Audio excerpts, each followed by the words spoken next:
มาเลยเจ้าวิธีห่อข้าวต้มแบบสไตล์สาวลาว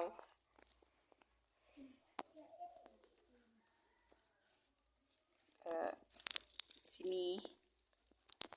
ข้าวสารข้าวสารนี่นะข้าวสารแล้วก็มีซีนหมูแบบมามักใส่แบบว่ามักใส่อันพริกไทยใส่อันรสดีให้มันนัวเนาะแต่นะ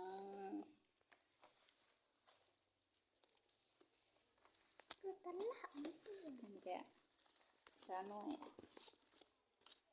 กำลังเซ็ตใบตอง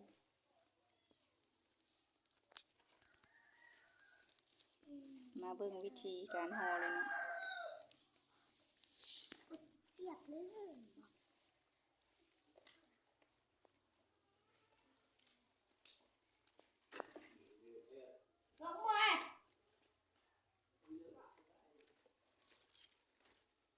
ก็สิประมาณนี้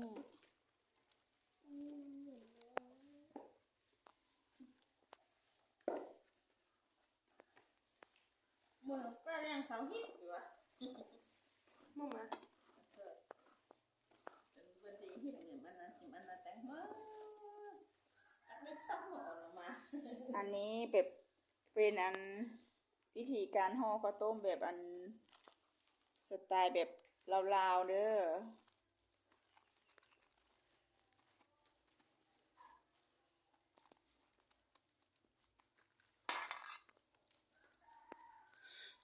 จัดจุลิตใส่มือ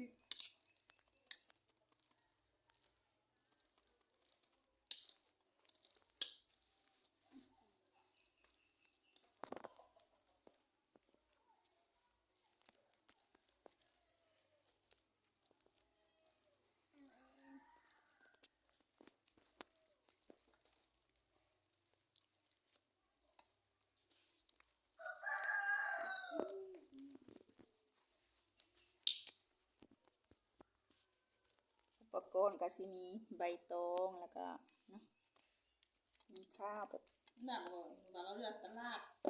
อย่างเลยกับปุ้นแตงกับปุ้นมาไหนบุกปุ้น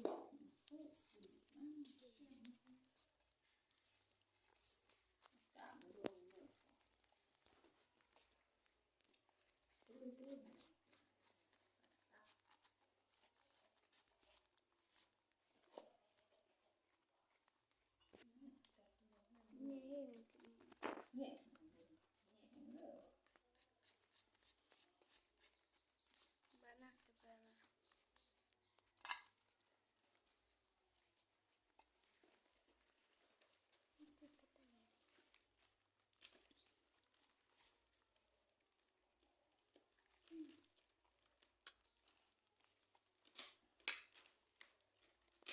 อันนี้เพิ่นก็เนาะเตรียมอัน